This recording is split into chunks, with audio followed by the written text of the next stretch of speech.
வணக்கம். Welcome to Chandraj cooking. ஒரு சூப்பரான பாயாச ரெசிபி தாங்க பார்க்க போகிறோம். வாங்க அது எப்படி செய்யணும்னு பார்க்கலாம். ஒரு பேனில் 1/2 கப் ஜவ்வரிசி சேர்த்துக்கலாங்க. மிதமான தீயில் 4 நிமிஷம் கைவிடாமல் வறுத்து எடுத்துக்கலாங்க. இந்த மாதிரி ஜவ்வரிசியை வறுத்து பாயாசத்தில் சேர்க்கறனால சீக்கிரமாக குக் ஆயிருங்க. நமக்கு வேலையும் சட்டுன்னு முடியும். பாருங்கள், ஜவ்வரிசி நல்லா வறுபட்டுருச்சு. இதோட சைஸ் கூட பெருசாக இருக்குது. இப்போது ஸ்டவ் ஆஃப் பண்ணி இதை வேற ஒரு பிளேட்டுக்கு மாற்றிக்கலாங்க. பாருங்கள், இந்த அளவு வறுபட்டுருக்கணும். வறுத்த ஜவ்வரிசியை ஆற வச்சு 2 தண்ணி கழுவி எடுத்து வச்சுக்கலாங்க. 3 மீடியம் சைஸ் கேரட் எடுத்துருக்கேங்க. அதாவது 250 கிராம் வரும். இதை வாஷ் பண்ணி வச்சுருக்கேங்க. இதை தோல் நீக்கி எடுத்துக்கலாம். இந்த பாயாசத்தில் நம்ம கேரட் சேர்த்து தாங்க செய்ய போகிறோம். ஒரு ஹெல்த்தியான ட்ரிங்காக இருக்கும். தோல் நீக்கிய கேரட்டை கிரேட் பண்ணி எடுத்துக்கலாங்க. நான் பெரிய ஹோல் யூஸ் பண்ணி கிரேட் பண்ணுறேங்க. உங்களுக்கு விருப்பம்னா சின்ன ஹோலில் கூட யூஸ் பண்ணிக்கலாங்க. இது ஒரு பக்கம் இருக்கட்டுங்க. அதே பேனை ஒரு டைம் வாஷ் பண்ணி எடுத்துக்கலாங்க. இதில் 1 டீஸ்பூன் நெய் சேர்த்துக்கலாங்க.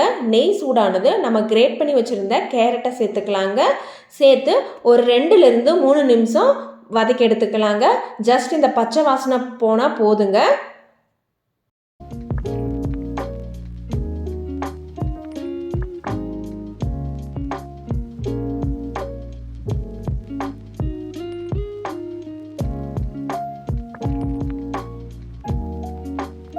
ஸ்டவ்வை சிம்மில் வச்சு ஃப்ரை பண்ணிக்கலாங்க. கேரட்டோட பச்சை வாசனை போயிடுச்சு. இதை வேற ஒரு பிளேட்டுக்கு மாற்றிக்கலாங்க. அதே பேனில் நம்ம வறுத்து வச்சுருந்த ஜவ்வரிசி 3/4 கப் இருக்குங்க, சேர்த்துக்கலாங்க. அதோட 3 கப் தண்ணி சேர்த்துக்கிறேங்க. இது ஒரு டைம் கலந்து விட்டு மிதமான தீயில் 3லேருந்து 4 நிமிஷம் குக் பண்ணி எடுத்துக்கலாங்க.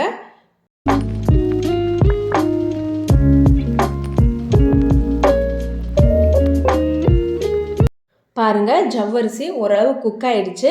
இந்த ஸ்டேஜில் நம்ம வறுத்து வச்சுருந்த கேரட்டை சேர்த்து ஒரு வாட்டி கலந்து விட்டுறலாங்க. மீடியம் ஃப்ளேமில் 5 நிமிஷம் மூடி போட்டு வேக வச்சு எடுத்துக்கலாங்க. இது வெந்து ரெடியாகிறதுக்குள்ளே இன்னொரு பக்கம் நம்ம பாயாசத்துக்காக சக்கரை பாகு ரெடி பண்ணிக்கலாங்க. அதுக்கு ஒரு பாத்திரத்தில் பொடிச்ச வெல்லம் 3/4 கப்பு சேர்த்துக்கலாங்க. கூடவே 1/4 கப் தண்ணி சேர்த்துக்கலாங்க. இடையில ஒரு வாட்டி நம்ம கலந்து விட்டுறலாங்க, அடிப்பிடிக்காமல் இருக்கிறதுக்காக. பாருங்கள், நம்ம சேர்த்த தண்ணி ஓரளவு உறிஞ்சி பாதி வெந்து வந்திருக்கு. இன்னுமே ஒரு 2 நிமிஷத்தில் ரெடி ஆயிருங்க. இப்போ மறுபடியும் மூடி வச்சிடலாங்க. பாருங்கள், நம்மளோட சக்கரை பாகு ரெடி ஆகிட்டுருக்கு. இது ஜஸ்ட்டு கரைஞ்சா போதுங்க. பாகு பதம்லாம் தேவையில்லை. இது இருக்கட்டுங்க. பாருங்கள், நம்மளோட கேரட் ஜவ்வரிசி நல்லா வெந்து தண்ணியெல்லாம் உறிஞ்சு பர்ஃபெக்டான கன்சிஸ்டன்சியில் இருக்குங்க. ஜவ்வரிசி நல்லா கண்ணாடி பதத்துக்கு வெந்திருக்கு. இதை நல்லா ஒரு வாட்டி கலந்து விட்டுறலாங்க. நம்ம ஊற்றின 3 கப் தண்ணி கரெக்டான அளவில் இருக்குங்க. பாருங்கள், இப்போ நல்லா கலந்து விட்டு இந்த ஸ்டேஜில் நம்ம ரெடி பண்ணி வச்சுருந்த சர்க்கரை பாவை சேர்த்துக்கலாங்க. வெல்லத்துக்கு பதிலாக ஒயிட் சுகர் கூட சேர்த்துக்கலாங்க. இது ஒரு வாட்டி நல்லா கலந்து விட்டுறலாங்க.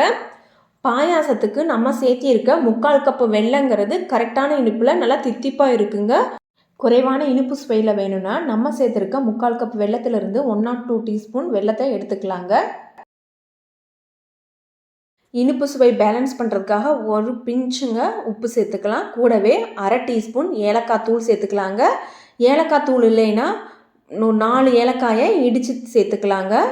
இது ஒரு வாட்டி கலந்து விட்டு 1 நிமிஷம் ஆனதும் ஸ்டவ் ஆஃப் பண்ணி 5 நிமிஷம் ஆற வச்சு எடுத்துக்கலாங்க. பாயாசத்தை 1/2 லிட்டர் பாலை நல்லா காய வச்சு ஆற வச்சு வச்சுருக்கேங்க. இது ரூம் டெம்பரேச்சரில் இருக்குது. இப்போ நம்ம ஆற வச்சுருந்த பாயாசத்தில் சேர்த்து நல்லா கலந்து விட்டுறலாங்க. கேரட் வித் ஜாங்கிரியை வச்சு ஒரு சூப்பர் டேஸ்ட்டில் ஆரோக்கியமான பாயாசங்க. நீங்களும் ட்ரை பண்ணி பாருங்கள். ட்ரை பண்ணி பார்த்துட்டு உங்களோட ஃபீட்பேக்கை சொல்லுங்கள். பாருங்கள், நம்மளோட பாயாசம் சூப்பராக கலர்ஃபுல்லாக ரெடி ஆயிடுச்சு. இப்போ ஒரு தாளிப்பு கொடுத்துர்லாங்க. இந்த பாயாசத்துக்கு 2 டீஸ்பூன் நெய் சேர்த்துக்கலாம். 10 முந்திரி 10 பாதாமை கட் பண்ணி சேர்த்துருக்கேங்க. இதை லைட்டாக 1 நிமிஷம் பொன்னிறமாக வறுத்து நம்ம ரெடி பண்ணி வச்சுருந்த பாயாசத்தில் சேர்த்துக்கலாங்க. இந்த ஹெல்த்தி ட்ரிங்கோட நம்மளோட நியூ இயரை தொடங்கலாங்க. அனைவருக்கும் இனிய ஆங்கில புத்தாண்டு நல்வாழ்த்துக்கள். என்னுடைய சப்ஸ்கிரைபர் மற்றும் வியூவர்ஸ்க்கு ரொம்பவே நன்றி. எனக்கு ரொம்ப சப்போர்ட் பண்ணுறீங்க. இன்னுமே எனக்கு சப்போர்ட் பண்ணுங்கள். கம்மிங் 2024 நம்மளோட கோல்ஸ் எல்லாம் அச்சீவ் பண்ணலாம். அதற்கு கடவுளோட ஆசீர்வாதம் நமக்கெல்லாம் உண்டு. தேங்க்ஸ் ஃபார் வாட்சிங்.